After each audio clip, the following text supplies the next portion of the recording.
Fact number 1. They often have a stronger, more independent sense of self. Here's something most people never consider. The person sitting alone at lunch might actually know themselves better than anyone in the room. Without a crowd to mirror back who you should be, people with no friends are forced to figure that out entirely on their own. And that process, as painful as it is, builds something rare. When you don't have a social group shaping your tastes, opinions, or personality, you develop an identity that's genuinely yours. Psychologists call this self-concept clarity, and studies show that people with high clarity tend to make better decisions, handle stress more effectively, and feel more content overall. There's a quiet power in knowing who you are without needing anyone else to confirm it. Fact number 2. They tend to be highly self-aware and introspective. Most people go through life on autopilot, never stopping to ask why they feel the way they feel. People with no friends don't have that luxury. When you spend a lot of time alone, the mind turns inward, and that inward journey can become one of the most profound things a person ever undertakes. Self-awareness isn't just about knowing your weaknesses. It's about understanding your patterns, your triggers, your values, and your blind spots. Research in psychology consistently links high self-awareness to better emotional regulation and more authentic living. People with few friends often develop this skill not by choice, but by necessity. Solitude becomes a kind of mirror, and over time, they get very good at reading what they see. Fact number 3. Many identify as introverts, finding social interaction draining. Introversion is one of the most misunderstood personality traits on the planet. People assume it means shy, antisocial, or broken, but the real definition is much simpler. Introverts lose energy from social interaction and regain it through solitude. For someone who naturally recharges in quiet, the idea of maintaining a wide social circle isn't just exhausting. It genuinely doesn't feel worth the cost. Many people who have no friends aren't struggling to connect. They're making a calculated, if sometimes unconscious, trade. The research of Susan Cain and others has shown that introverts make up anywhere from 1/3 to 1/2 of the population. They're not outliers. They're just wired differently. And in a world that rewards extroversion, that wiring can lead to a life lived mostly alone. Fact number 4. They often develop a rich inner world, imagination, fantasy, and deep thinking. When the outside world doesn't offer much stimulation or company, the mind builds its own. People without close friends often become extraordinarily creative thinkers, not because they're trying to, but because the inner world becomes their primary playground. They build elaborate mental landscapes, think through ideas for hours, imagine stories, philosophies, and scenarios that most people never have time to explore. This isn't escapism. Well, sometimes it is. It's the natural result of a mind that's been given the rare gift of uninterrupted space. Many of history's greatest writers, scientists, and artists have described exactly this kind of rich inner life. Solitude feeds imagination in a way that constant social noise simply cannot. The lonely mind, left to its own devices, often produces something extraordinary. Fact number 5. They may struggle with self-worth, questioning why friendships don't come naturally. One of the cruelest tricks loneliness plays is convincing people that they're the problem. When friendships don't form easily, the mind doesn't usually blame circumstance, geography, or timing. It blames the self. What's wrong with me becomes a constant, nagging question that burrows deep. This internalized narrative that being friendless is a personal failing is both incredibly common and almost always inaccurate. Self-worth tied to social success is fragile by nature. Psychologists note that this kind of self-blame is a cognitive distortion, a mental shortcut that feels true but isn't. Understanding that friendlessness is rarely about being unworthy, and more often about environment, timing, or temperament, is a crucial first step. But in the thick of it, that understanding is very hard to hold on to. Fact number 6. Many are highly independent decision makers who don't rely on others for validation. Ask someone with a large social circle what they think about a major life decision, and watch how many people they consult. Ask someone who's largely friendless, and the answer is often no one. This isn't always a bad thing. When you've never had the option of leaning on others for guidance, you develop an internal compass that most people never sharpen. You learn to trust your own judgment, sit with uncertainty, and act on your own values rather than crowd consensus. Psychologists who study autonomy and self-determination point to this kind of independent agency as a core component of psychological well-being. The person who has made every major life choice alone, moving cities, changing careers, ending relationships, has built a decision-making muscle that is genuinely rare. Fact number 7. They can develop a strong personal value system without needing social approval. Values that are forged in solitude tend to be sturdier than values borrowed from a social group. When there's no friend group to agree with, no social approval to chase, and no tribe to belong to, the question, what do I actually believe, becomes unavoidable. People without close friends often develop moral and philosophical frameworks that are deeply personal, not inherited from a community, but built carefully from scratch. This kind of values formation is harder and lonelier than absorbing the beliefs of a peer group, but it tends to produce people who know exactly where they stand and why. There's a reason many of history's great moral thinkers, philosophers, monks, visionaries, spent significant stretches of their lives in isolation. Values clarify in the quiet. Fact number 8. Some experience identity confusion, unsure of who they are without social mirrors. Here's the paradox. While solitude can sharpen identity, it can also blur it. Human beings are partly social creatures by design. We learn who we are, in part, by watching how others respond to us. When those social mirrors are absent, the self can feel oddly formless, like trying to know your own face without ever seeing a reflection. Psychologist Erik Erikson described identity development as inherently social, a process of recognition and response. Without that feedback loop, some people who are chronically alone find themselves genuinely uncertain about who they are, what they feel, or what they want. This isn't weakness. It's a natural consequence of a developmental process that's been disrupted. The good news is that the mirrors don't have to be many. Even 1 or 2 honest relationships can clarify everything. Fact number 9. They often feel different from others, even from a young age. It usually starts early. A child who doesn't quite click with classmates, a teenager who feels like they're watching social dynamics from behind glass, a young adult who can't figure out why small talk feels like a foreign language. The feeling of being fundamentally different, not better or worse, just other, is one of the most consistent experiences reported by people who struggle to form friendships. This sense of otherness can be painful and isolating, but can also carry a strange gift: the perspective of the outsider. Anthropologists and sociologists have long noted that people on the margins of social groups often see those groups more clearly than those embedded within them. Feeling different, as awful as it is to live through, can produce remarkable clarity about human nature. Fact number 10. Many are highly authentic. They don't wear social masks or perform for others. Social life requires a kind of constant, low-level performance. You calibrate your humor, your opinions, your energy, all based on who's in the room and what they expect of you. For many people, this is unconscious. For people who have spent most of their lives without close friends, this performing muscle was never really built. They say what they actually think. They express what they actually feel.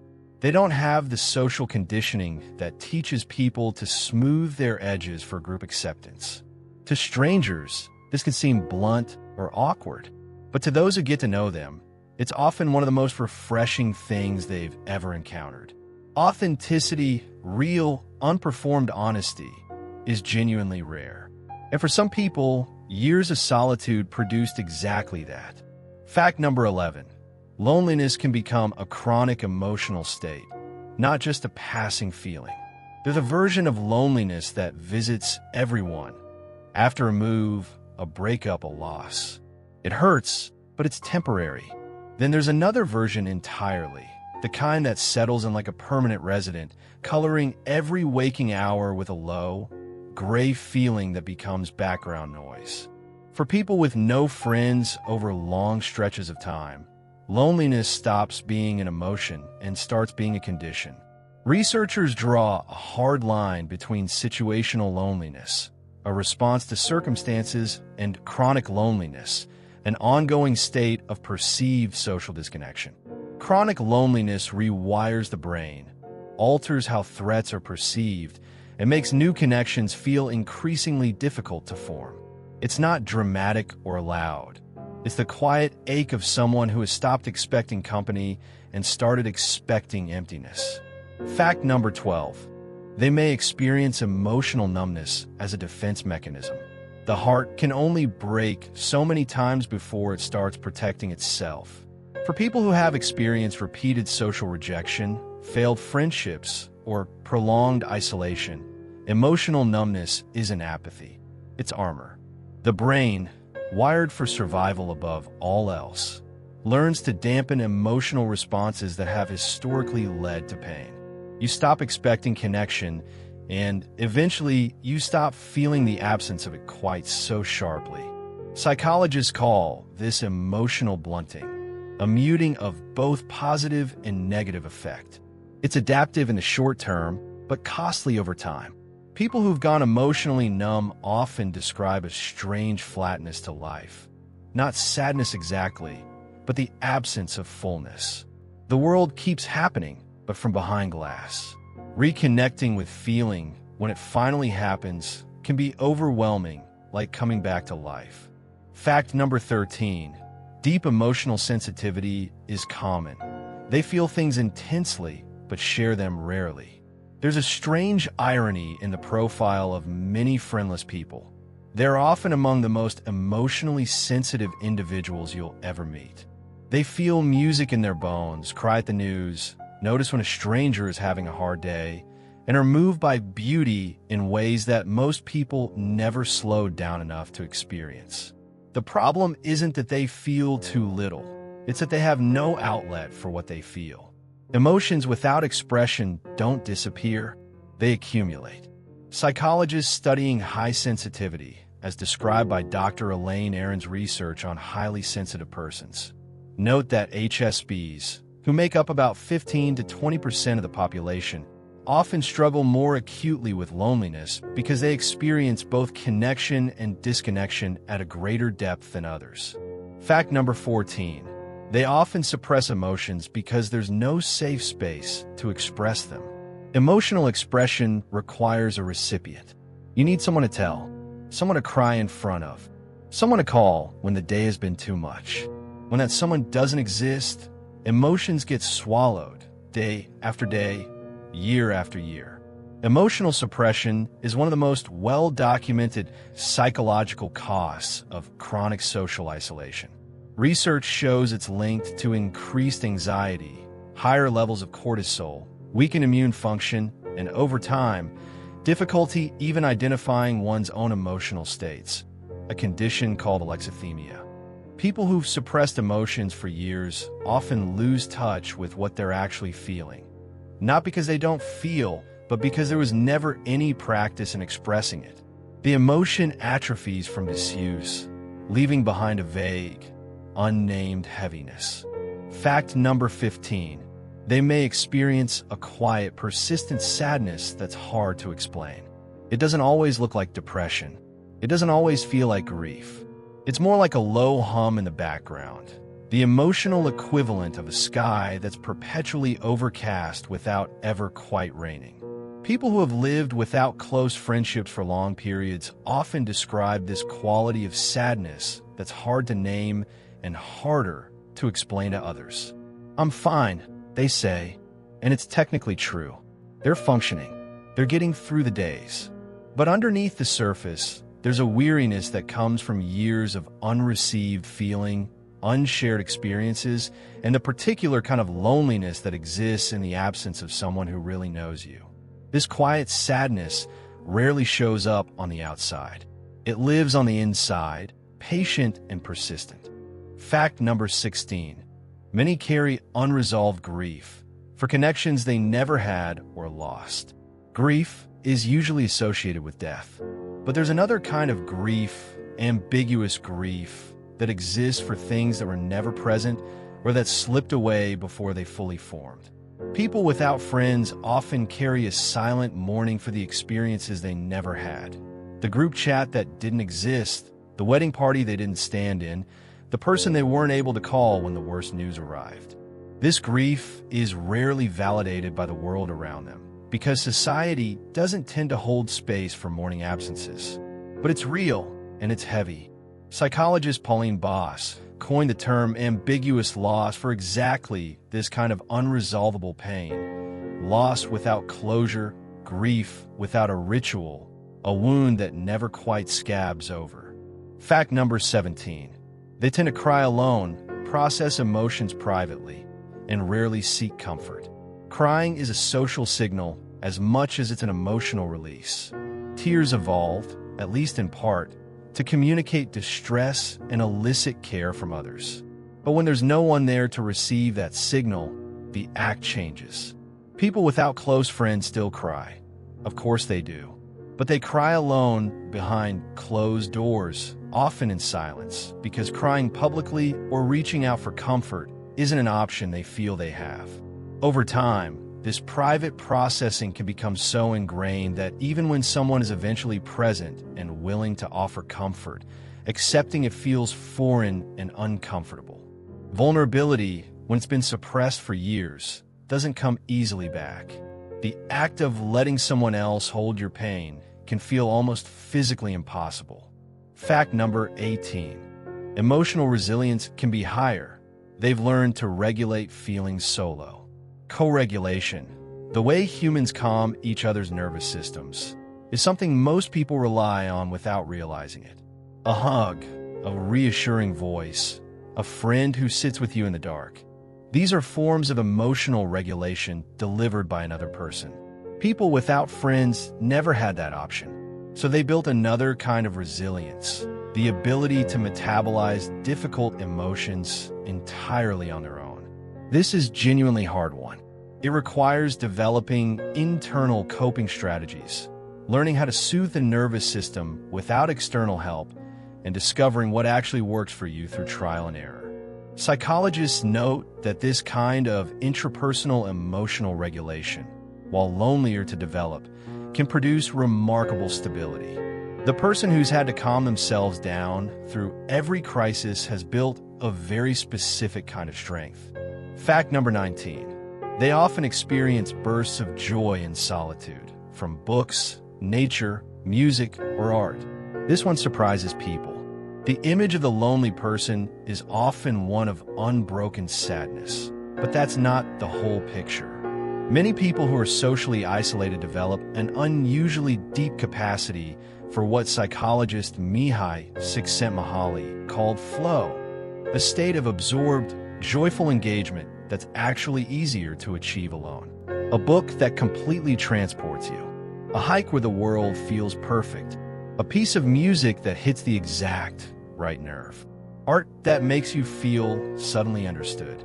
These experiences of solitary joy are real and they matter. They're not consolation prizes for connection. They're genuine peaks of human experience that many socially busy people never slow down enough to find. The lonely person often has the time and stillness to let these moments fully land. Fact number 20. Envy of others' social lives is common, even if they don't voice it. Scroll through any social media feed and count the group photos, the birthday celebrations, the inside jokes, the casual hanging out with my people posts. For someone with no friends, that scroll is its own kind of quiet torture. Envy, not the malicious kind, but the aching, hollow kind, is one of the most common emotional experiences reported by chronically lonely individuals. It's the feeling of watching something through a window that's locked. Social comparison is a deeply human impulse, but when you're consistently on the losing end of that comparison, it corrodes self-worth gradually and steadily. The cruelest part is that it's rarely spoken aloud. You can't really tell people you're envious of their friendships without it sounding pathetic. So it stays inside, turning slow and sour. Fact number 21. Chronic loneliness is linked to higher rates of depression and anxiety. The science here is blunt and consistent. Loneliness is one of the most powerful predictors of depression and anxiety known to researchers. It's not just correlation. The relationship is bidirectional and reinforcing. Loneliness makes depression more likely. Depression makes social connection feel impossible. The isolation deepens the loneliness. It's a spiral that's genuinely difficult to interrupt. Large-scale studies, including meta-analyses covering hundreds of thousands of participants, have found that social isolation significantly elevates the risk of developing both disorders. The mechanisms are multiple: disrupted sleep, elevated cortisol, negative thought patterns, and the absence of the social reinforcement that keeps mood and perspective calibrated. People who lack friends aren't just sad. They're operating under a measurable neurological and hormonal burden that the socially connected rarely face. Fact number 22. Social isolation can trigger or worsen symptoms of social anxiety disorder. Here's how the trap works. Social anxiety makes social interaction terrifying, so you avoid it. Avoidance reduces anxiety in the short term, but increases it in the long term, because the anxiety-producing situation was never faced and defused. Over time, the avoidance generalizes. More situations become threatening, the comfort zone shrinks, and what began as nervousness at parties becomes a fear of making phone calls or answering the door. Social anxiety disorder is partly a learned response, and isolation is one of the most effective teachers of fear. Without the desensitization that comes from regular social contact, the anxious brain never gets the memo that interaction is survivable. The world stays perpetually threatening, and every passing year of avoidance makes reentry feel a little more impossible. Fact number 23. The brain registers social rejection in the same regions as physical pain. This isn't poetic metaphor, it's neuroscience. Studies using fMRI brain scanning have shown that social exclusion and rejection activate the dorsal anterior cingulate cortex and the anterior insula, the same regions that light up in response to physical pain. When researchers gave participants acetaminophen, a painkiller, before a social rejection experiment, their distress scores dropped. Your brain, quite literally, does not distinguish cleanly between being left out and being hurt. For people who experience chronic social rejection, who have never had friends, or who've lost them repeatedly, this means their nervous system is absorbing what amounts to a steady drip of pain. The body keeps score, as Bessel van der Kolk famously wrote, and a life without social belonging writes a very particular kind of score. Fact number 24. They are at higher risk of developing negative thought patterns, rumination. Rumination is the mental equivalent of a hamster wheel, going around and around the same thoughts without ever reaching a destination. It's one of the most well-researched risk factors for depression, and it's dramatically more common in people who are socially isolated. Here's why. Conversation interrupts rumination. When you talk to a friend, share a meal, watch something together, or even just exist in another person's orbit, your brain is redirected outward. Remove those interruptions, and the mind can turn its full power inward, and not always productively. For people with no friends, long stretches of uninterrupted alone time can become breeding grounds for obsessive, repetitive, painful thought cycles. Why did that happen? What did I do wrong? Am I ever going to be okay? The questions loop endlessly, with no one there to gently redirect the record. Fact number 25. Loneliness can cause hypervigilance, always scanning for social threats. When you've been hurt by social situations repeatedly, the brain does something very rational and very exhausting. It starts treating every social interaction as a potential threat. Neuroscientist John Cacioppo's groundbreaking research on loneliness showed that lonely people's brains enter a state of heightened alert around other people, constantly scanning for signs of rejection, exclusion, or hostility. This is hypervigilance, and it's the nervous system's way of trying to protect you from more pain. The tragic irony is that hypervigilance makes social connection harder. When you're tensed for attack, you can't relax into warmth. You misread neutral expressions as cold, interpret ambiguous comments as cutting, and find yourself pulling back just when someone might be reaching out. The defense mechanism becomes the obstacle. Fact number 26. Many develop avoidant personality traits over time. Avoidant personality is not the same as introversion, though they're often confused. Where introverts simply prefer solitude and are generally comfortable with themselves, people with avoidant traits desperately want connection but are paralyzed by fear of rejection and humiliation. They want friends, they want them badly, but the anticipation of rejection becomes so overwhelming that they pull back before the relationship can form.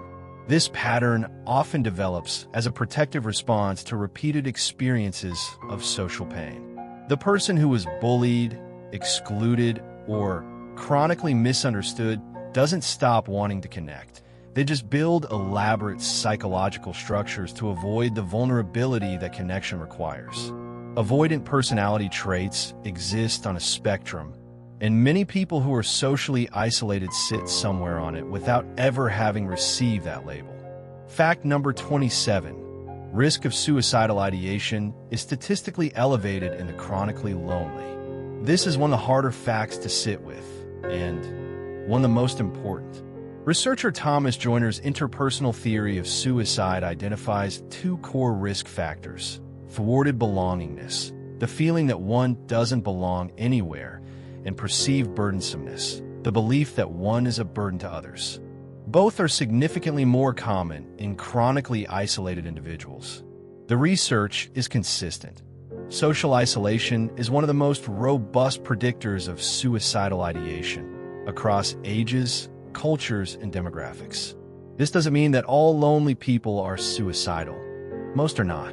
But it underscores just how fundamental the need for connection truly is. Loneliness isn't just uncomfortable. At its most extreme, it can make life feel not worth living. That's not weakness. That's the depth of a basic human need going unmet. Fact number 28. Many develop phantom rejection, assuming others dislike them without evidence. Phantom rejection is exactly what it sounds like. The experience of being rejected by people who haven't actually rejected you. Someone didn't text back? They hate me.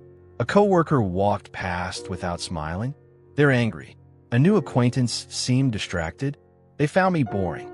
For people who've been hurt socially before, the brain fills ambiguous social information with the worst possible interpretation, because in the past, the worst interpretation was often correct. This negative attribution bias is a well-documented cognitive pattern in chronically lonely individuals. It's the brain updating its social prediction model based on past data. The problem is that the model is stuck in the past. People who might actually be warm and interested are being filtered through a lens calibrated by old pain, and the result is that potential connections get preemptively closed off. Fact number 29. Some develop paranoia or distrust of people's motives. When kindness has historically come with hidden costs, the friend who is kind only to take advantage, the social group that welcomed you only to mock you later, trust becomes a liability. Some people who've been burned enough times begin to view all social overtures with suspicion. Why is this person being nice? What do they want? What's the catch? This isn't mental illness, it's a learned protective response. But it can harden into something that looks a lot like paranoia, making it nearly impossible to receive genuine warmth when it finally arrives. Attachment theory describes this as a dismissive or fearful attachment style, a way of holding the world at arm's length to avoid the possibility of more pain. The tragedy is that the protection works too well. It keeps out the bad and the good. Fact number 30. Therapy attendance is often lower. They may not believe they deserve help. One of the cruelest self-reinforcing loops of chronic loneliness is this. The people who most need support are often the least likely to seek it. There are several reasons for this.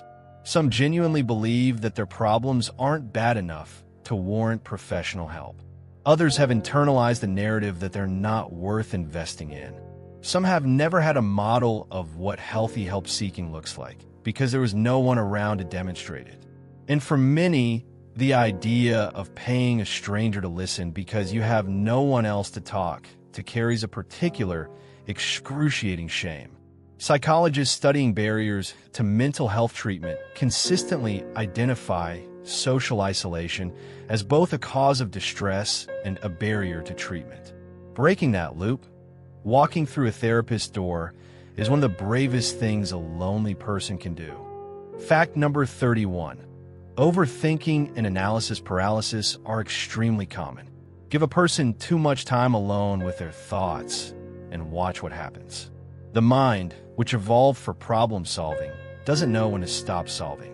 People without social lives often spend extraordinary amounts of mental energy analyzing situations that most people would process quickly in conversation and move on from. The dinner party they weren't invited to, the interaction that went sideways, the job they're not sure they should take.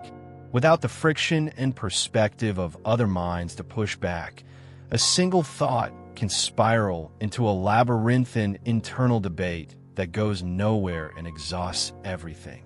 This analysis paralysis is both cognitively draining and emotionally costly. Decisions get made slowly or not at all. Opportunities pass while the mind turns them over one more time. And the capacity to act on instinct, to just do the thing, gradually erodes. Fact number 32.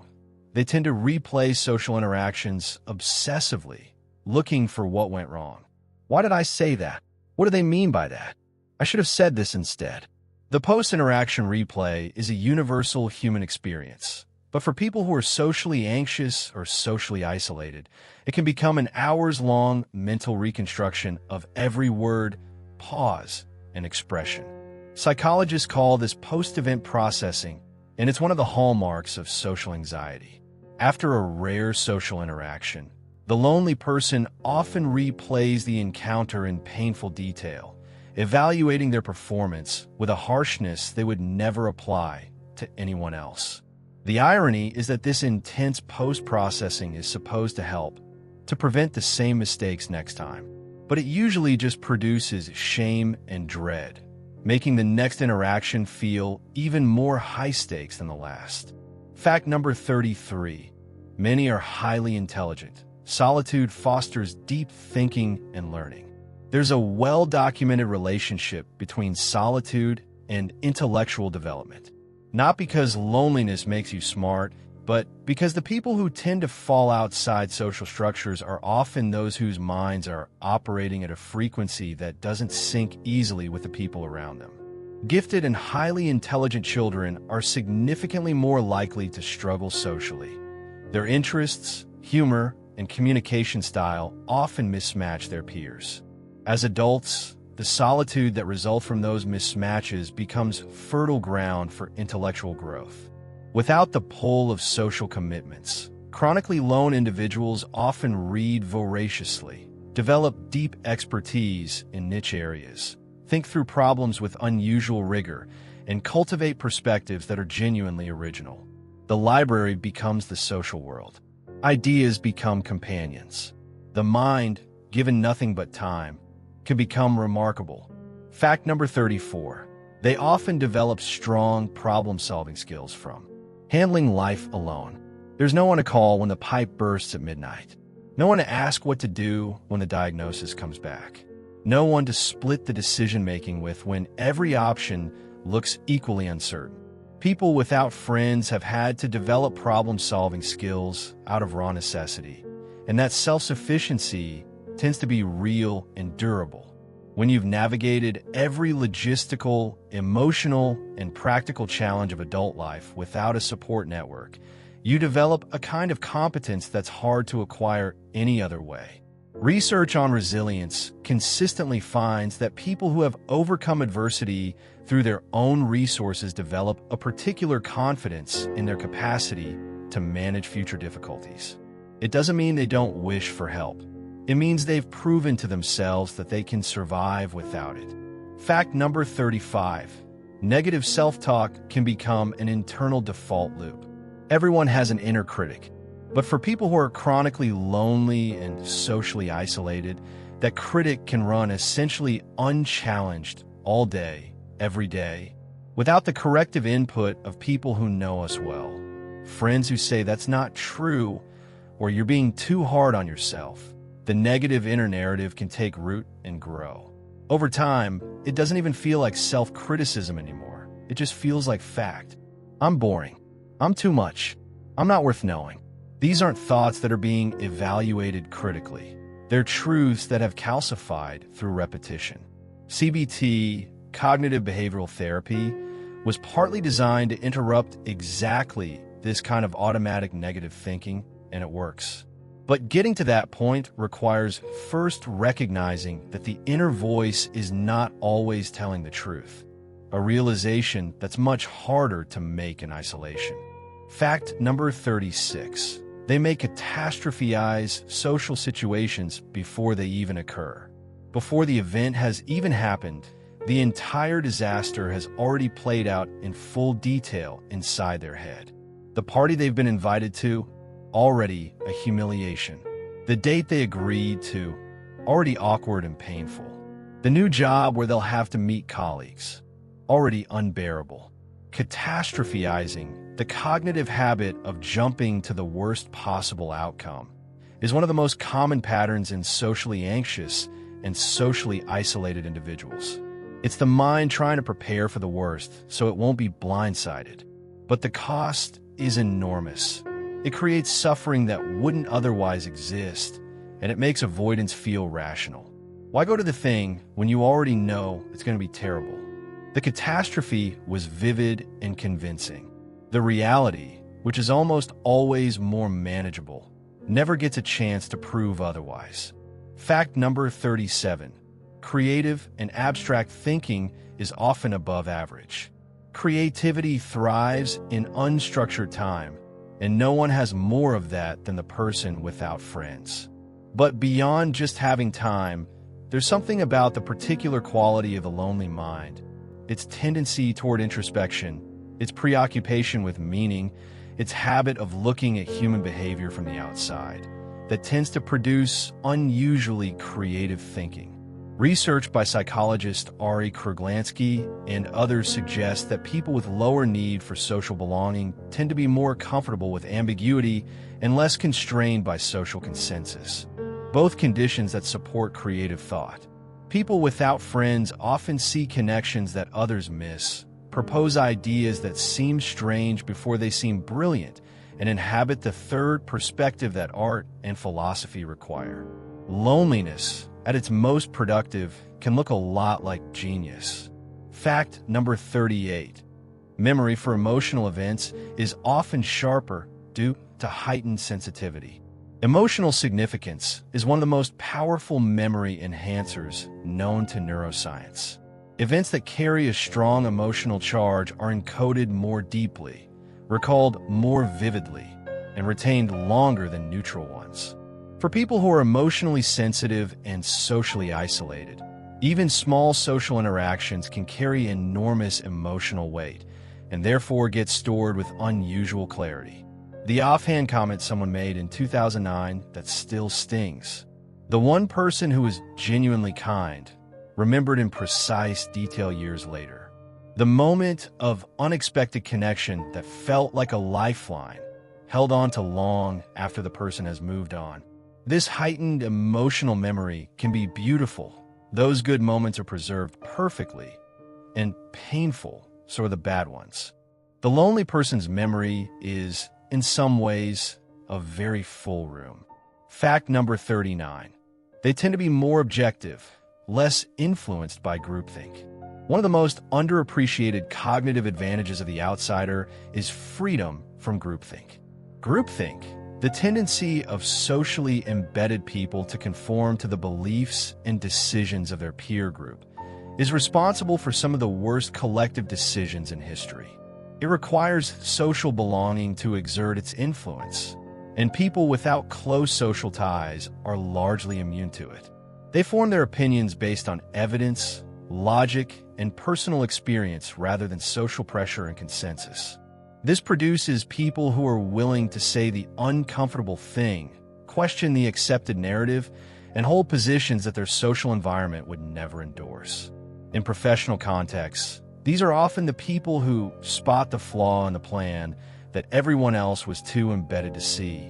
Objectivity, in this sense, is a direct dividend of social distance. Fact number 40. Decision fatigue is lower. Fewer people to consult means faster choices.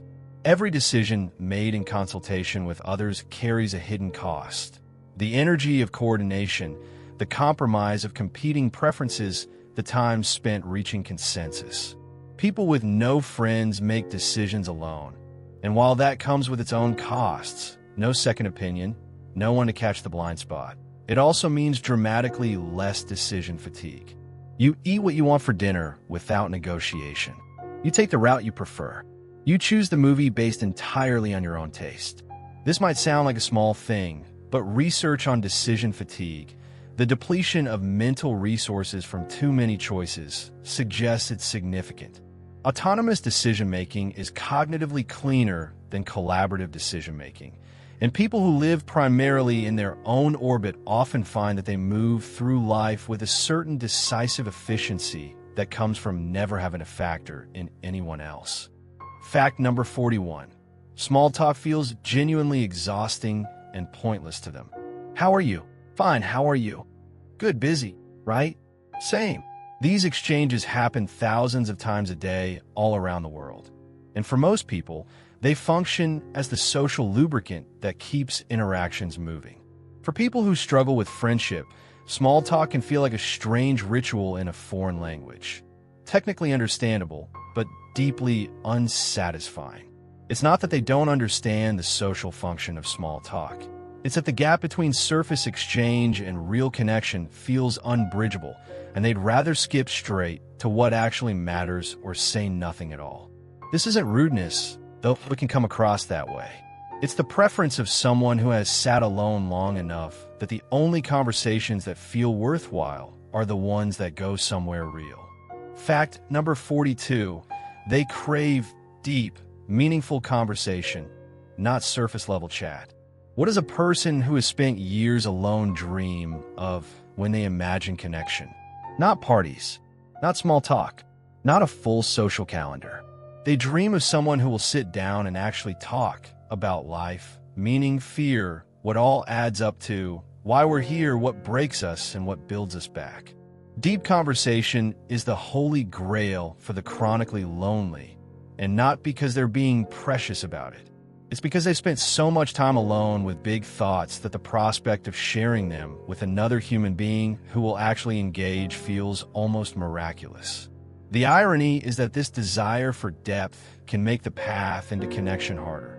Small talk is the bridge to depth, and many lonely people skip the bridge and then wonder why they can't get across. Fact number 43. They often don't know how to initiate or maintain friendships easily. Friendship is a skill as much as it's a feeling, and like all skills, it develops through practice.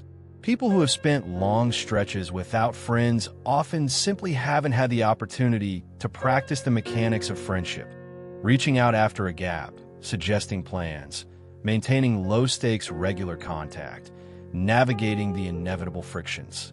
What comes automatically to someone with a lifetime of social experience feels labored and uncertain to someone who never had that laboratory. They overthink the text message. They don't know how often is too often to reach out. They're not sure how to let a conversation evolve into something more. These aren't character flaws. There are gaps in a social education that most people receive so organically they don't even know they received it. The skills can be learned.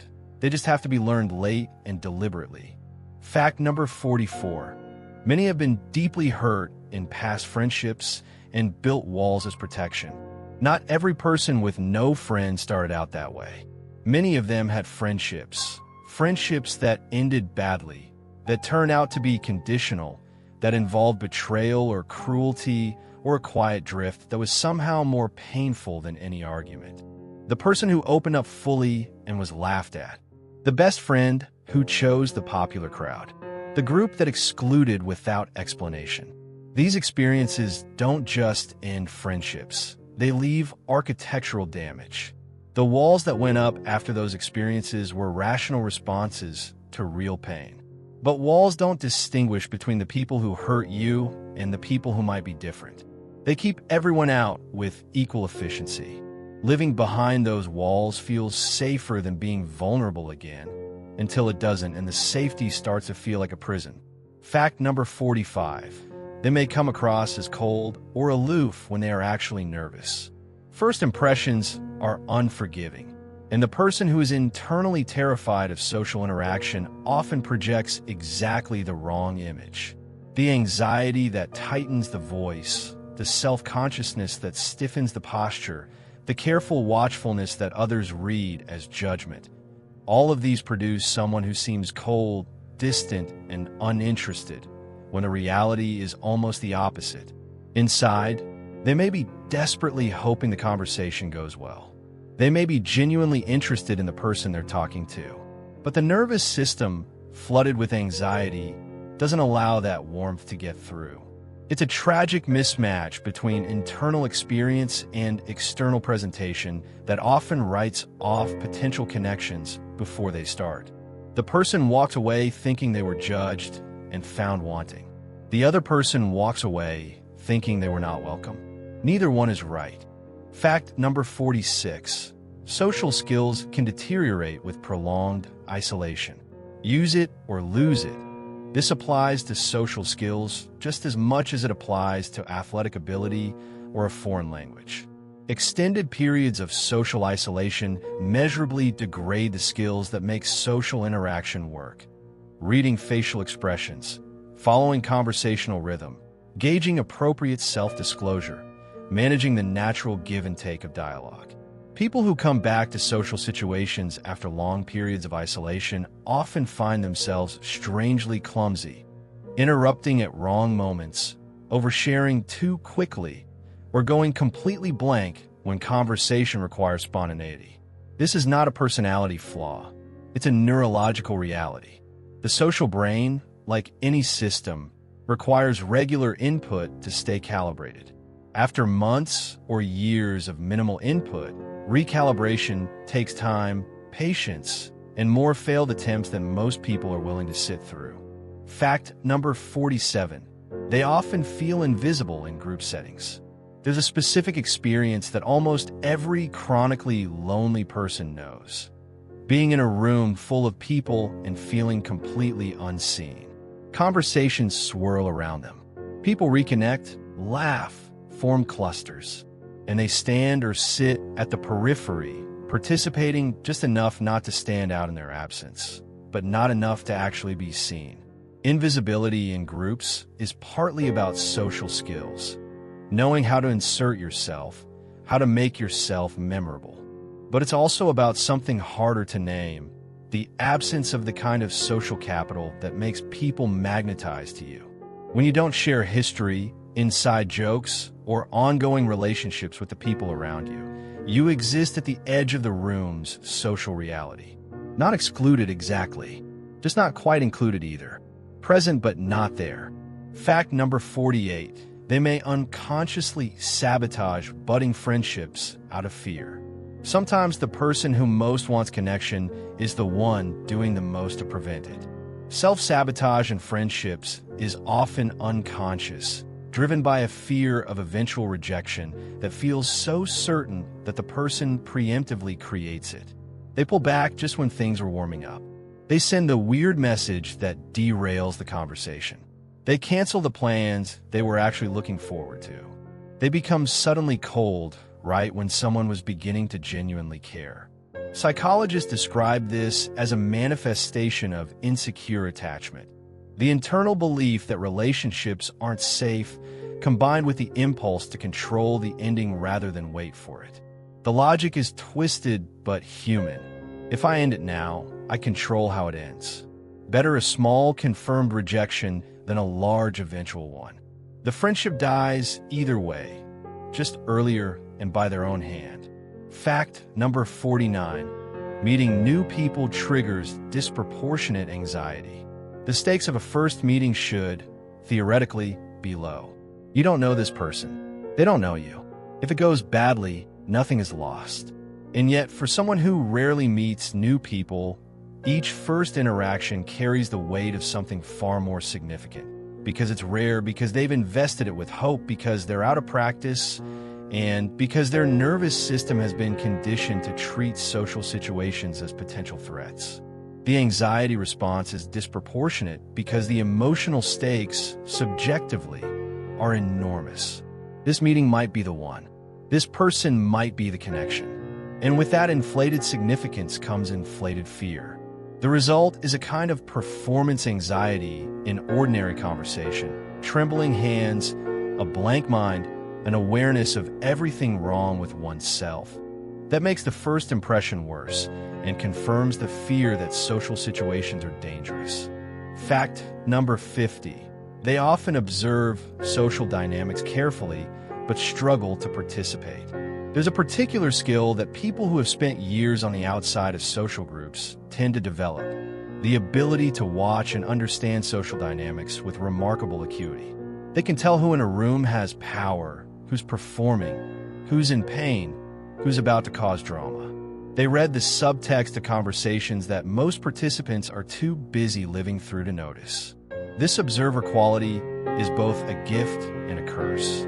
The gift is insight, a nearly anthropological understanding of how humans interact. The curse is that watching and participating are different skills, and mastery of one doesn't confer the other. The brilliant observer who understands everything about how social dynamics work can still be completely paralyzed when it comes to actually stepping into the scene and playing a role in it. Knowledge and action in this domain can be very far apart. Fact number 51. Loneliness increases cortisol, stress hormone, levels chronically. Cortisol is the body's primary stress hormone, and in the right doses, it's essential. It helps you respond to threats, regulate metabolism, and manage inflammation. But chronic elevation of cortisol is another matter entirely. When the stress response never turns off, when the body is held in a persistent low-level state of threat, cortisol accumulates and begins to damage. It suppresses immune function, disrupts digestion, interferes with sleep, and accelerates cellular aging. John Cacioppo's landmark research showed that chronically lonely people have measurably elevated baseline cortisol levels, as if the nervous system is running on constant low-grade alert. The social isolation that the brain registers as threat translates, quite literally, into a body under stress. Not in any dramatic way, but steadily, daily, over years. The body pays the price for what the mind experiences as loneliness. Fact number 52. Sleep quality is significantly worse in persistently lonely individuals. Research published in Sleep Journal found that lonely people experience more fragmented sleep, more frequent micro-awakenings throughout the night, even when total sleep time is roughly the same as non-lonely individuals. The mechanism relates to the same hypervigilance that affects waking life. A nervous system conditioned to treat the environment as potentially unsafe doesn't fully relax even in sleep. The brain keeps one ear open, so to speak. This microfragmentation means that lonely people often wake feeling unrefreshed despite sleeping for adequate hours. And poor sleep, in turn, worsens mood, impairs cognitive function, reduces emotional regulation capacity, and makes social interaction feel even more difficult. Sleep deprivation and loneliness form a mutually reinforcing cycle, each making the other worse, with cumulative costs that compound over months and years. Fact number 53. The immune system weakens with long-term social isolation. You might not think your social life has anything to do with whether you catch a cold, but the science says otherwise. Research has consistently shown that chronic social isolation suppresses immune function, reducing the activity of natural killer cells, impairing antibody response, and increasing susceptibility to viruses and infections. One famous study by Sheldon Cohen found that people with more diverse social networks were significantly less likely to develop a cold when directly exposed to the virus. The mechanism involves multiple pathways. Elevated cortisol from loneliness suppresses immune activity directly, while disrupted sleep further impairs the body's regenerative processes. The person who is chronically alone doesn't just feel worse emotionally. They are measurably more vulnerable to physical illness. The body and the social world, it turns out, are in much closer conversation than we ever thought. Fact number 54. Risk of cardiovascular disease is elevated, comparable to smoking 15 cigarettes a day. When Dr. Julianne Holt-Lundstad and colleagues published their research on social isolation and health, the finding that made headlines was stark. The health risk of chronic loneliness is comparable to smoking 15 cigarettes a day. For cardiovascular health specifically, the numbers are sobering. Lonely individuals have a 29% increased risk of heart disease and a 32% increased risk of stroke compared to non-lonely individuals. The mechanisms are multiple: elevated cortisol, increased inflammation, higher blood pressure, disrupted sleep, poor health behaviors, and reduced access to the social support that helps people manage health crises. The irony is that heart disease is often what people associate with the visible, dramatic risks: smoking, obesity, sedentary life. Social isolation sits quietly on that same list, doing damage that accumulates invisibly over years. Fact number 55. Chronic loneliness is associated with faster cognitive decline in old age. The social brain is a busy brain. Every interaction, following conversation, reading social cues, managing relationships, tracking shared history, engages multiple cognitive systems simultaneously. This cognitive workout keeps the brain sharp. Remove it, and the brain loses its most demanding, regular form of exercise.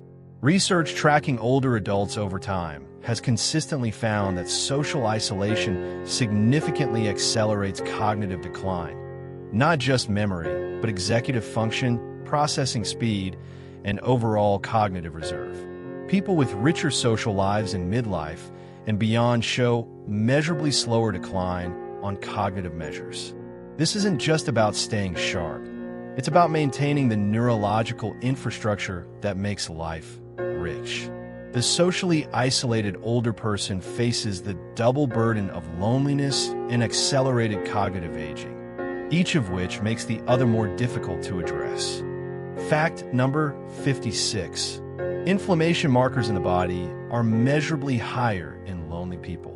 Inflammation is the body's response to threat, physical injury, infection, danger. It's a necessary and protective response in the short term. But chronic inflammation, sustained over months and years in the absence of any actual threat, is one of the underlying mechanisms in almost every major disease: heart disease, cancer, diabetes, Alzheimer's, depression. Research has found that lonely individuals show significantly elevated levels of inflammatory markers, particularly interleukin-6 and C-reactive protein, compared to socially connected individuals.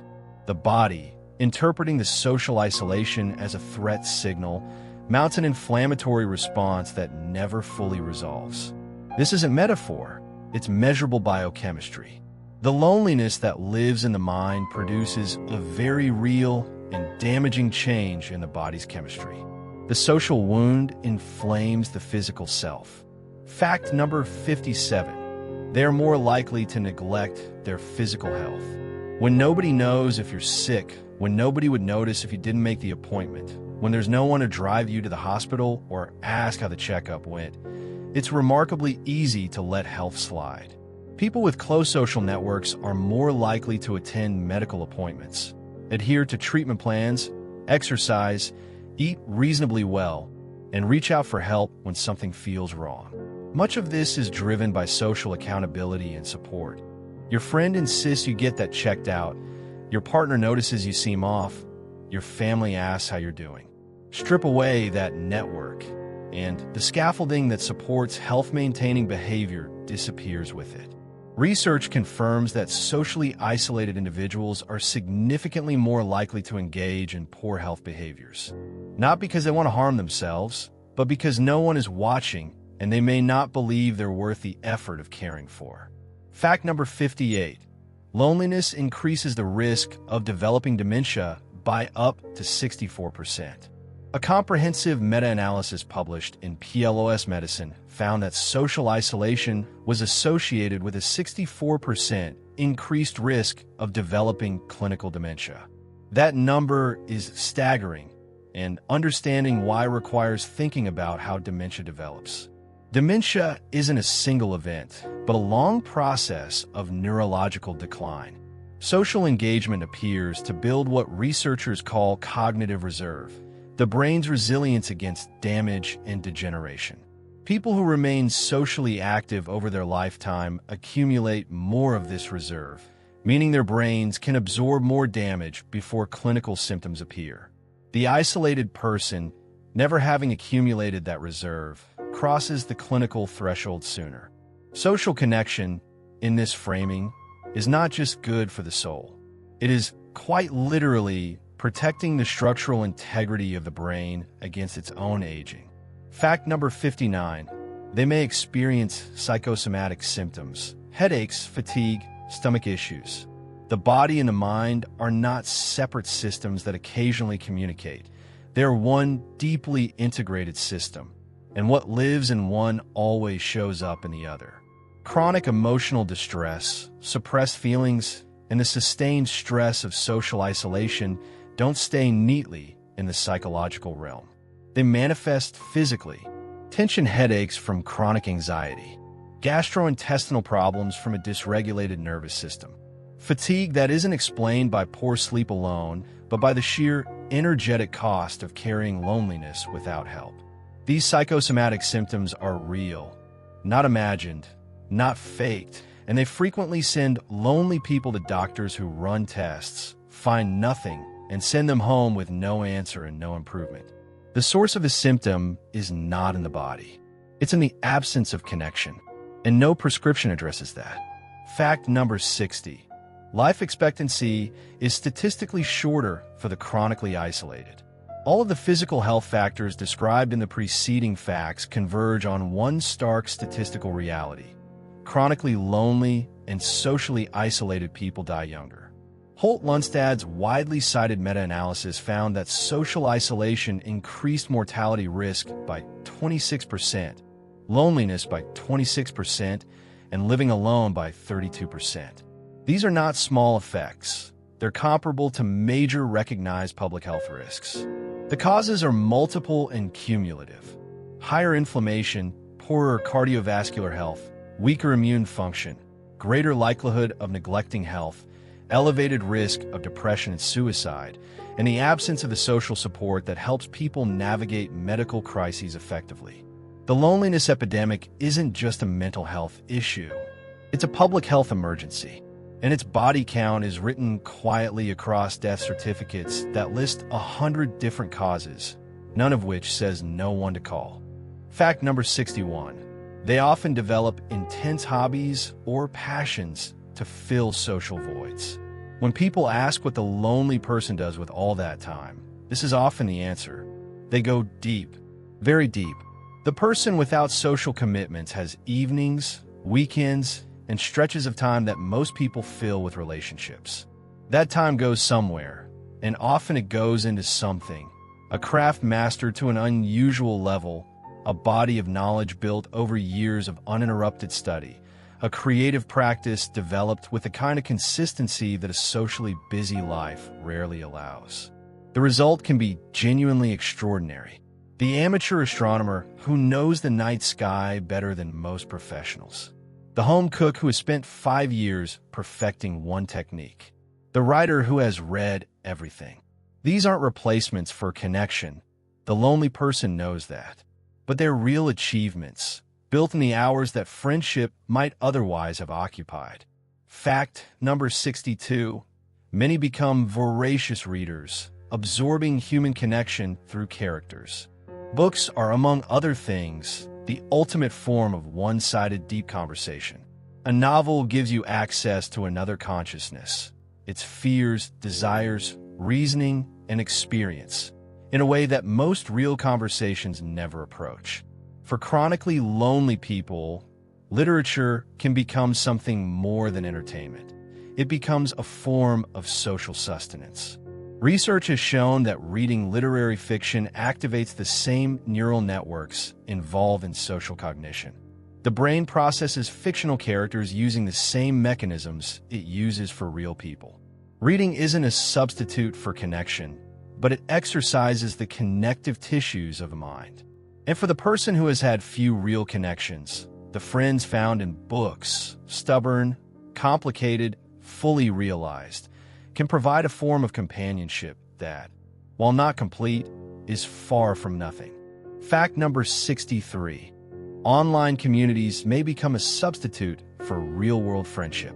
The internet gave lonely people something extraordinary: the ability to find their people without having to leave their house. Online communities, subreddits, Discord servers, fan forums, gaming guilds, niche interest groups can provide genuine connection, shared humor, intellectual stimulation, and a sense of belonging that many chronically isolated people have never experienced in person. For some, this is a genuine lifeline. For others, it becomes a substitute that prevents the scarier, harder work of in-person connection. The relationships formed online can be real and meaningful, but they also typically lack the full dimensionality of physical presence, and they can enable an avoidance of real-world social risk that perpetuates isolation rather than addressing it. Online community is best understood as a bridge, a place to practice connection, build confidence, and find community, rather than a destination. Fact number 64. They often have parasocial relationships with celebrities, YouTubers, or fictional characters. Parasocial relationships, one-sided relationships where you feel a sense of connection to someone who doesn't know you exist, are a normal human phenomenon. We all have them to some degree. But for people who lack real social connection, parasocial relationships can become unusually significant, filling the psychological role of friendship with a level of intensity that surprises even those experiencing it. The YouTuber whose voice is company during the commute. The character in the show who feels more familiar than most real people. The celebrity whose life you follow with genuine emotional investment. These aren't delusions. They're the mind doing what it's designed to do, finding connection wherever it can. The psychological needs that real friendships would normally meet get partially met this way. Partially, not fully. But in the economy of connection, partial counts for something. Fact number 65. Night owls are more common. Nighttime feels safer and quieter. There's a particular peace to the world after midnight. The city quiets. The social demands of the day recede. No one is going to call or text or expect anything. For people who find social life anxious or exhausting, nighttime offers a relief that daytime, with its social possibilities and obligations, simply doesn't. Many chronically lonely people drift toward late-night schedules, not because their biology demands it, but because the world feels more manageable when most of it is asleep. Research has found associations between loneliness and delayed sleep phase, with lonely individuals more likely to be awake in the small hours. There's also something about 3 a.m. that feels honest in a way that social hours don't.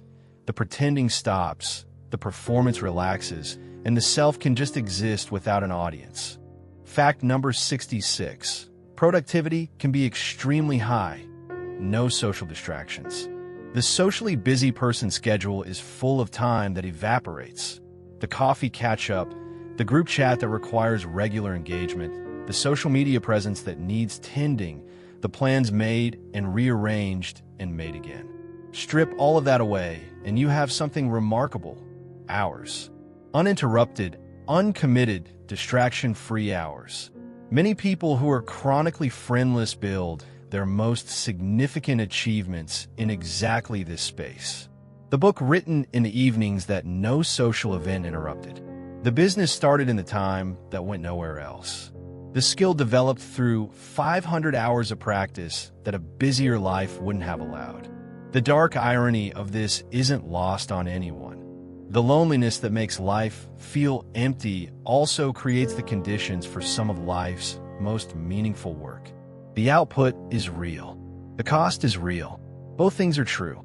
Fact number 67. They may form unusually deep bonds with pets who provide unconditional connection. A pet asks nothing complicated of you. It doesn't judge your social skills, remember your awkward moments, or tire of your company. It simply shows up day after day with a consistency of affection that humans almost never manage. For people without friends, this unconditional presence can be deeply significant, not silly, not pathetic, but genuinely important to psychological survival. Research has consistently found that pet ownership reduces cortisol, lowers blood pressure, mitigates depression, and provides the kind of daily physical affection, touch, warmth, close proximity, that the lonely person almost never receives from another human. The bond formed between a friendless person and their animal companion is real, reciprocal in its way, and shouldn't be diminished just because it crosses species. Sometimes the most reliable relationship in a person's life has 4 legs and asks for nothing but presence. Fact number 68. Many become highly skilled in a craft or field due to focused solitary practice. Deliberate practice, the kind that actually builds expertise, requires long, focused, uninterrupted effort. It's not the kind of thing you do in the hour between social commitments. It requires the willingness to sit with a skill, wrestle with it, fail at it, and return to it the next day. People without social lives often have this in abundance. The 10,000 hours that Malcolm Gladwell popularized as the pathway to mastery. Many lonely people clock those hours in domains that most people never commit to, simply because the time is there and the alternatives, the social life that would fill it otherwise, are not. This is how you get the hobbyist programmer who's genuinely brilliant, the amateur musician who outperforms professionals, the self-taught expert who knows more than the people who studied it formally. Mastery is what solitude does with ambition and time. Fact number 69. Scrolling social media compulsively, watching others' social lives from a distance. Social media was sold as a tool for connection, but for lonely people, it often functions as the opposite, a high-definition window into everyone else's belonging experience from behind glass. The compulsive scrolling that many chronically lonely people describe isn't driven by enjoyment. It's driven by a kind of morbid, self-destructive social comparison. Look how much fun they're having. Look at all the people who came to her birthday. Look at what a full life looks like. Every scroll delivers another small dose of evidence for the narrative that has already taken root. Everyone else belongs somewhere, and I don't. Research on social media and loneliness confirms this. Heavy social media use is correlated with increased loneliness, not decreased, particularly when the use is passive, scrolling, rather than active, reaching out, commenting, connecting. The window gives the view, but not the warmth. Fact number 70. They may develop rituals and routines for comfort and structure. Routine, for the lonely person, serves a function that friends serve for others. It structures the day, provides continuity, and creates something reliable in a life that can feel formless. The morning coffee made exactly the same way every day. The walk taken at the same time on the same path. The evening ritual that signals the end of the day and permission to rest. These routines aren't just habits, they're architecture. They give shape to the hours that would otherwise stretch empty and anxious. Psychologists studying the coping mechanisms of socially isolated individuals consistently find high rates of routine reliance, and they're generally supportive of it. Predictability reduces anxiety, and structure enables functioning. The concern arises when the routine becomes so rigid that it forecloses any possibility of change, including the change that might invite connection in. Fact number 71. Empathy levels are often high. They're sensitive observers of human nature. You cannot spend years watching people from the outside without becoming very, very good at understanding them. People without close friends often develop a kind of compensatory empathy, an unusually fine-tuned ability to read others, to pick up on unspoken feeling, to understand what someone is going through beneath the surface performance. This isn't romantic, it's often painful. The lonely observer sees too clearly. The forced smile, the marriage that's fraying, the person at the party who is also alone despite being surrounded.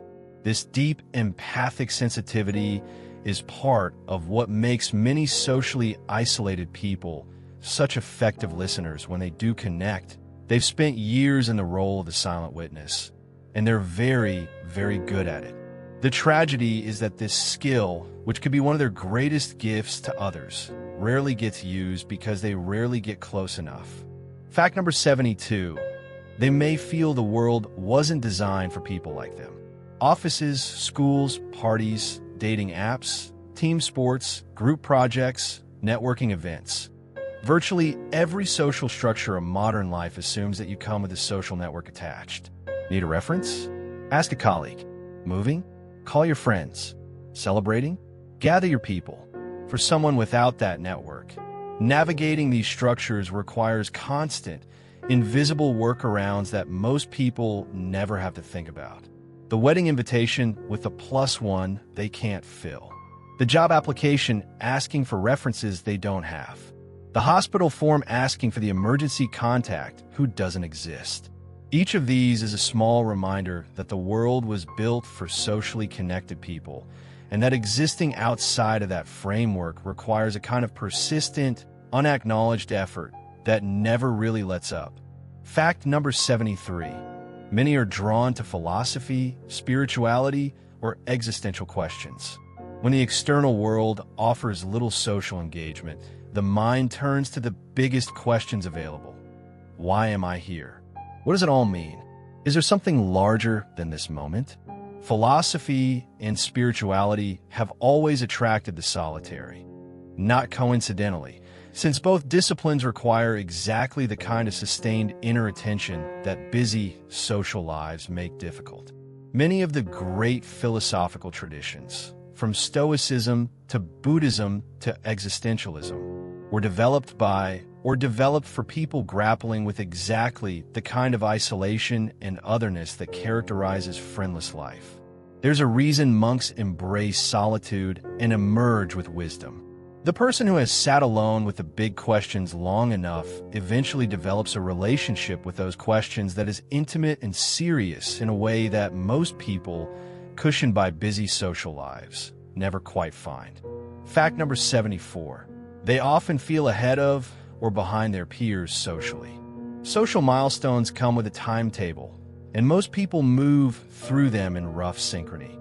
First relationships, college friendships, early career networks, marriage, family. People without friends often exist in a strange temporal displacement. They've skipped stages, missed windows, or arrived at experiences that peers outgrew years ago.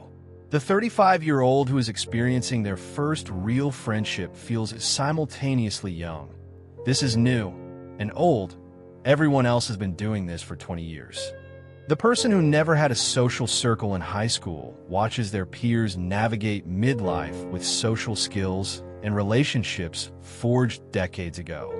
This temporal mismatch is disorienting and can produce a persistent sense of being out of step with the world. Not just now, but structurally, permanently out of sync with the schedule everyone else seemed to be following. Fact number 75. A sense of alienation from mainstream culture is very common. Popular culture is, by definition, the culture of the majority, and the majority is social. Movies are full of friend groups and love stories. Songs are about connection, loss, belonging. Advertisements sell the image of life surrounded by laughing, beautiful people. For someone living entirely outside of that social world, mainstream culture can feel like dispatches from a country they've never visited and don't quite believe is real. The alienation isn't political or intellectual, necessarily. It's more fundamental than that. It's the disconnection that comes from being shown, over and over again, a version of life that looks nothing like yours. This produces a particular variety of outsider identity, not chosen exactly, but inhabited for so long that it becomes part of how the person understands themselves and their place in the world. Fact number 76. Nature and animals often feel more comforting than human company. In nature, there's no social performance required. Trees don't judge. Birds don't remember what you said last time. The ocean doesn't expect you to be more than you are. For people who find human social dynamics exhausting, threatening, or grief-inducing, the natural world often becomes a refuge that no human space can quite match. Eco-psychologists have long documented the restorative effect of nature on the human nervous system. Reduced cortisol, increased parasympathetic activity, lowered anxiety. For lonely people, these effects may be amplified precisely because nature provides what human social environments cannot: presence without demand, beauty without evaluation, connection without vulnerability. The person who feels most at peace in a forest, by a river, or at the sea is not broken. They found a reliable source of something real. The limitation is that trees, beautiful as they are, cannot love you back. Fact number 77. They may idealize friendship, placing unrealistic expectations on rare connections. When you've been starved of something for long enough, the imagined version of it tends to become perfect. The friendship that exists in the lonely person's imagination, the one they're waiting for, the one they hope to find, is often an idealized creation built from years of literary characters, films, and longing. Real friendship, which is awkward, inconsistent, sometimes disappointing, and built slowly through unglamorous repetition, can't compete with that construction. When real connections finally form, they often collapse under the weight of expectations that no human being could realistically meet. I thought we'd be closer by now. I thought they'd understand me better. I thought it would feel different. The gap between the ideal and the real isn't a sign that the friendship is wrong. It's a sign that the idea of friendship has been living in a pressure chamber of longing for too long. Fact number 78. They develop a nuanced understanding of solitude versus loneliness. Most people use alone and lonely as synonyms. People who have lived deeply within both states know that they are entirely different experiences, related, sometimes overlapping, but fundamentally distinct. Solitude is the chosen, or at least manageable, experience of being alone, and it can carry peace, productivity, and a certain richness. Loneliness is the unchosen, involuntary experience of disconnection, and it carries pain. The person who has spent years navigating between these two states develops a sophisticated internal map of which is which and when. They know when they're contentedly alone and when the aloneness has tipped into something worse. This distinction, invisible to most, hard to articulate to those who haven't lived it, is one of the quietest pieces of wisdom that a life of solitude can produce. The capacity to be genuinely at peace with yourself sometimes is not nothing. Fact number 79. Many become quietly generous, volunteering, helping strangers, giving without recognition. Here's something that rarely makes it into the cultural story about lonely people. Many of them are extraordinarily generous.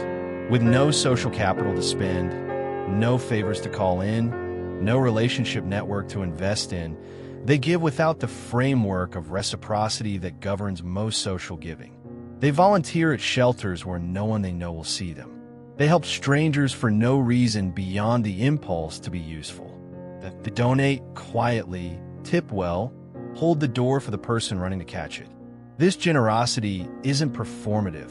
There's no audience for it. It seems to come from the particular moral clarity that develops in people who have been on the receiving end of no one's generosity for a long time. They know what it feels like to be unseen. And when they can make someone feel seen, even briefly, they do. Fact number 80. A deep longing for belonging is almost universal among this group. Beneath the independence, the self-sufficiency, the coping mechanisms, the rich inner world, the philosophical acceptance, beneath all of it, almost universally, is this: they want to belong somewhere. Not to a crowd, necessarily. Not to a party or a scene or a social calendar, but to someone. To be known, fully and imperfectly, by at least one person who chooses to stay. Psychologist Abraham Maslow placed belonging in the middle of his famous hierarchy of needs, above survival and safety, but foundational to everything above it. It's not a luxury or a preference. It's a need as deep and real as hunger. The person without friends knows this in their bones in a way that socially connected people rarely have to confront. The longing doesn't go away with time. It adapts, it quiets, it learns to coexist with everything else. But it never actually leaves. Fact number 81. Independence. They handle life's challenges without a support network and survive. There is a version of strength that nobody celebrates at parties because the people who have it aren't at parties. It's the strength of the person who dealt with a medical scare alone, who moved to a new city without anyone waiting on the other end, who sat with grief and had no one to sit with them, who figured out, slowly and without a roadmap, how to fix the thing and pay the thing and survive the thing without any of the scaffolding that most people rely on without knowing it.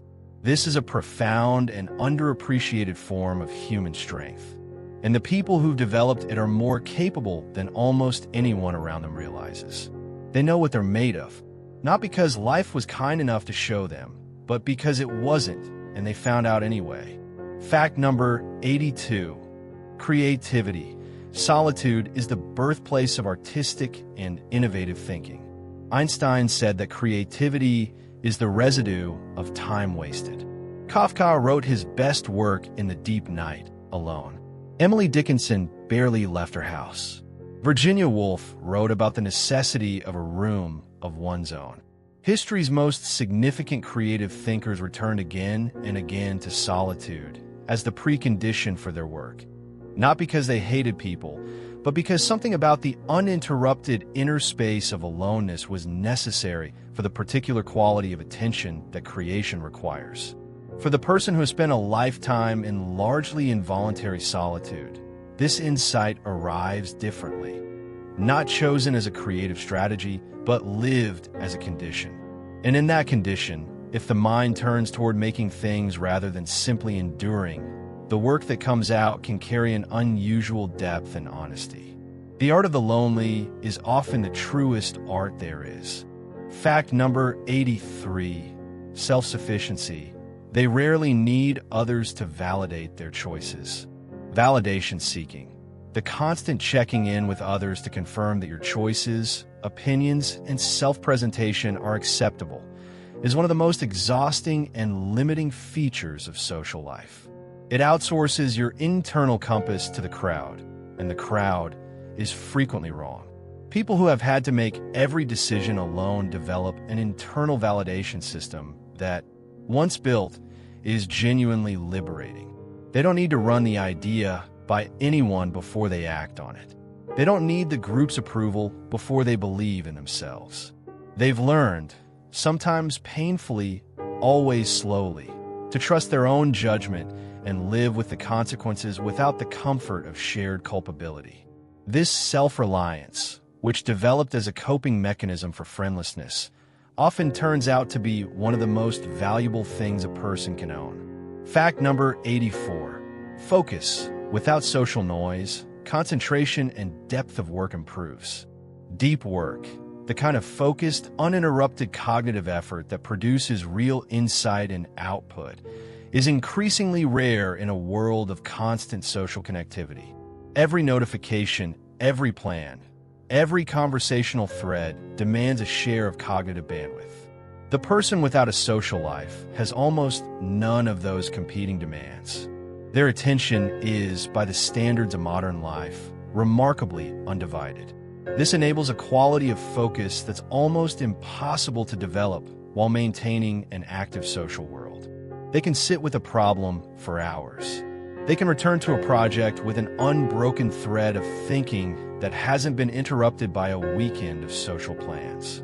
This depth of concentration, which begins as a consequence of social absence, often produces work of unusual quality.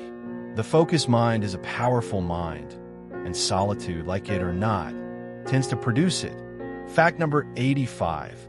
Authenticity. They rarely say things just to fit in.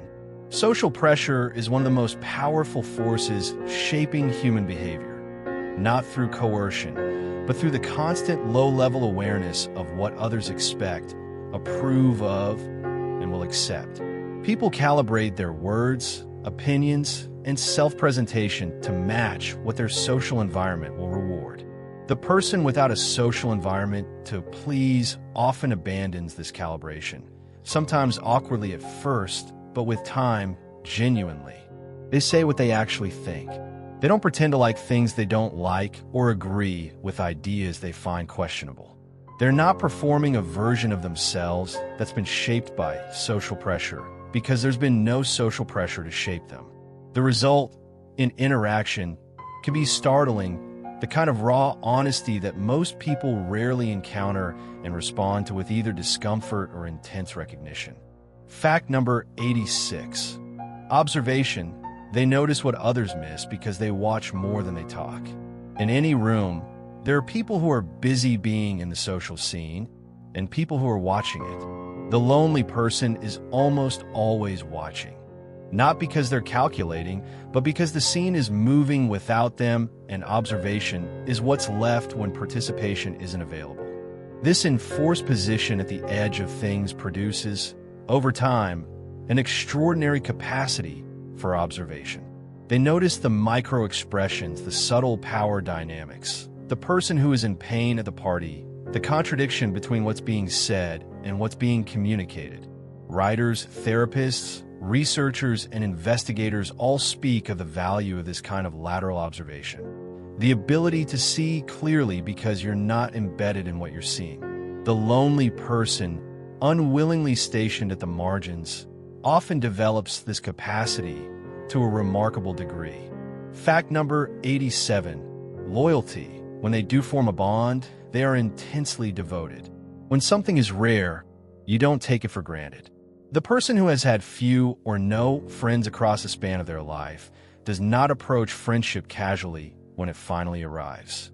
They show up, reliably, completely, sometimes overwhelmingly.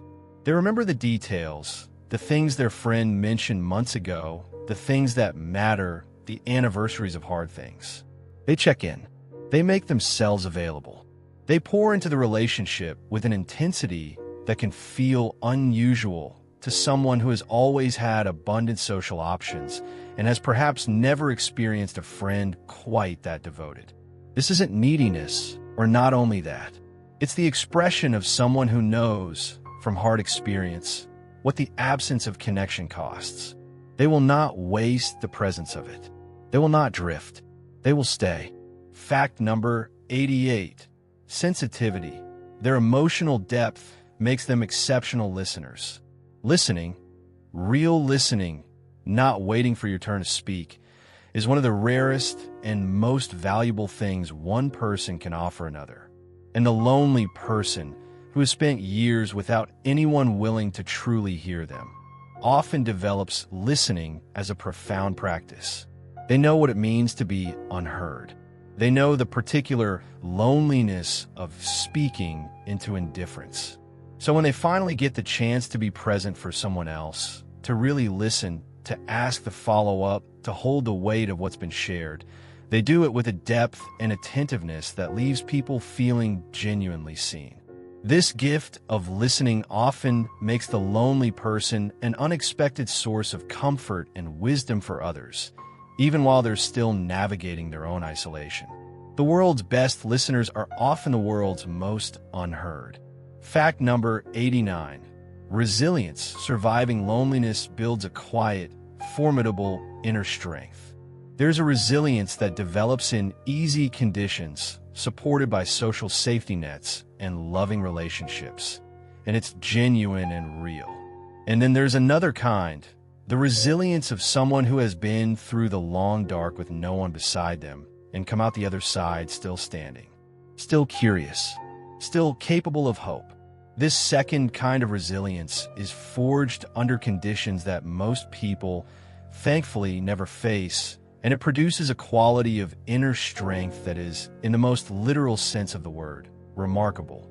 People who have survived years or decades of profound social isolation and remained functional, oriented toward life, and capable of growth have demonstrated something about the human spirit's durability that is both inspiring and sobering. They didn't survive because it was easy. They survived because they found out they could. Fact number 90, wisdom. Introspection over years creates profound self-knowledge. Know thyself, the oldest instruction in Western philosophy, carved above the entrance to the oracle at Delphi. It sounds simple. It is anything but. Most people live their entire lives without truly knowing themselves because the noise of social life, the performance, the people-pleasing, the constantly shifting self-presentation makes the inner voice very hard to hear. The person who has spent years alone, with no audience and no performance, has heard that voice many times over. They know their patterns. They know their wounds. They know what they actually value versus what they're supposed to value. What brings them real peace versus what only looks like peace from the outside. This self-knowledge, hard-won, arrived at through years of unaccompanied reflection, is a form of wisdom that no classroom and few relationships can teach. It is the particular gift of the examined, solitary life. Fact number 91. Social skills can be relearned at any age. The brain remains plastic. The idea that if you haven't learned something by a certain age, you've missed your chance is one of the most damaging myths about human development. The brain, as neuroscientists now understand, retains remarkable plasticity across the lifespan. Neural pathways can be built, strengthened, and rebuilt, not as easily as in childhood, but genuinely and meaningfully at any age. Social skills are no different. The person who has been isolated for decades can, with deliberate practice, re-engage the social brain and rebuild the capacities that atrophied from disuse. It will be awkward. There will be failed attempts and moments of acute embarrassment and a learning curve that feels humiliating after a certain age. None of that means it's not working. It's exactly what learning looks like when the stakes feel high and the territory is unfamiliar. The brain is ready to change. The question is whether the person is willing to let it. Fact number 92. One genuine friendship is enough to dramatically improve mental health outcomes. The research on this point is actually quite hopeful. You don't need many friends to reap the psychological benefits of connection.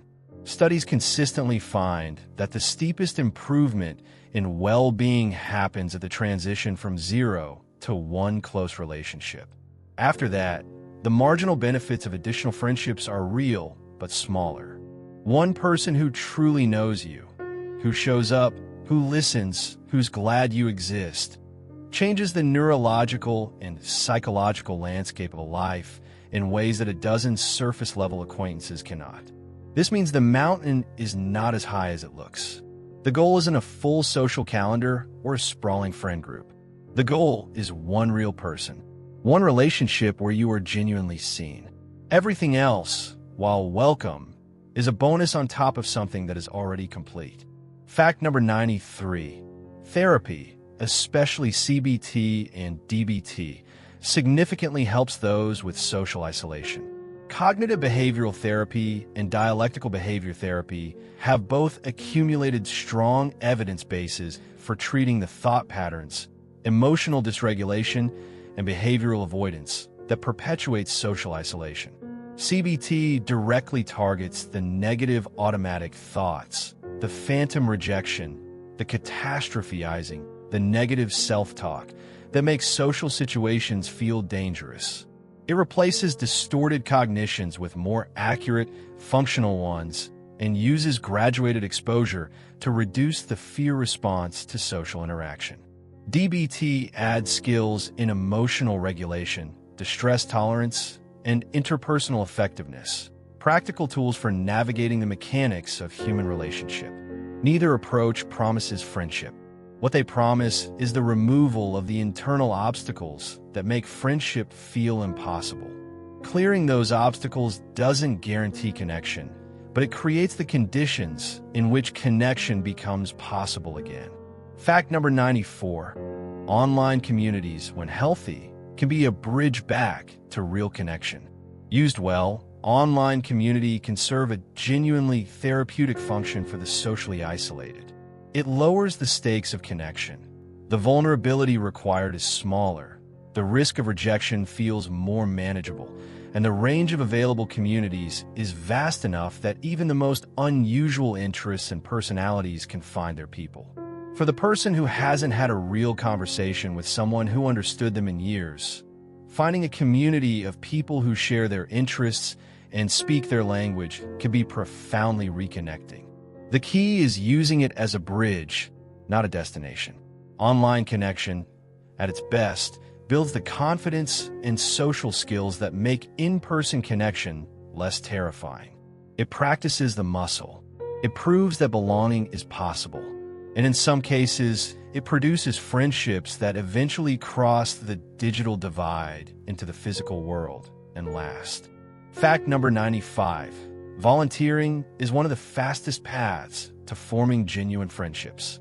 Friendship forms most naturally when people are engaged in something meaningful together, side by side, working toward a shared goal, rather than face-to-face in the awkward theater of making friends. Volunteering creates exactly this structure. You show up, you work, you're engaged with a purpose that matters, and alongside your other people who are there for the same reasons, which immediately establishes a point of genuine commonality. The conversation happens organically, without the performative self-consciousness of social events. You're too busy doing the thing to worry about whether you're doing the socializing right. Research on friendship formation consistently points to shared activity and repeated proximity as the key ingredients. And volunteering delivers both, with the added benefit of meaning. People who show up to the same place week after week, doing something that matters, tend to find that friendships form almost on their own. Fact number 96. Shared activity groups, sports, art, book clubs, lower social anxiety naturally. The genius of shared activity groups as a social format is that they remove the thing that makes socializing most frightening. The expectation of pure social performance. In a book club, you're there to talk about the book. In a running group, you're there to run. In an art class, you're there to make something.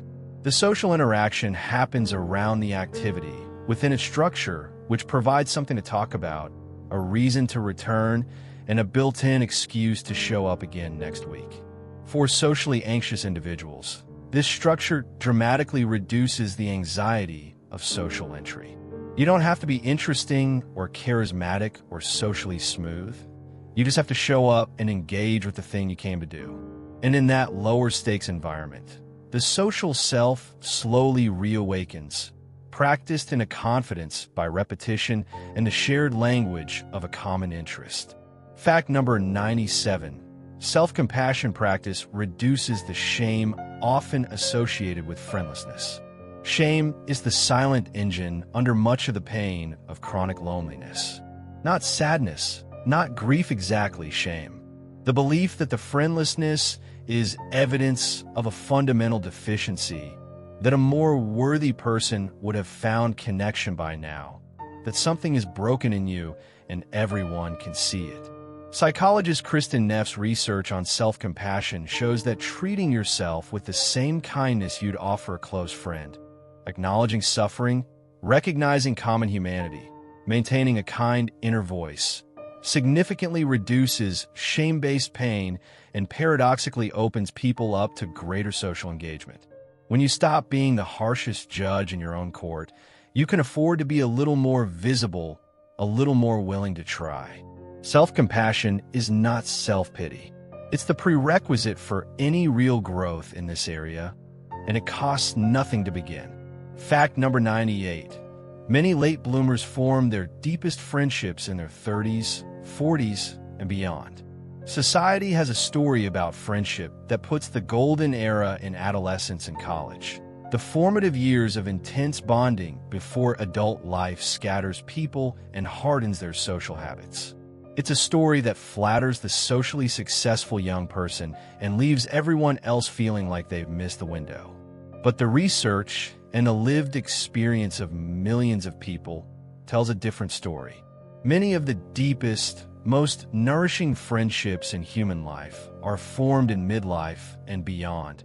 When people have shed performance and pretense, when life's harder chapters have clarified what actually matters, when people are choosing connection consciously rather than defaulting to proximity.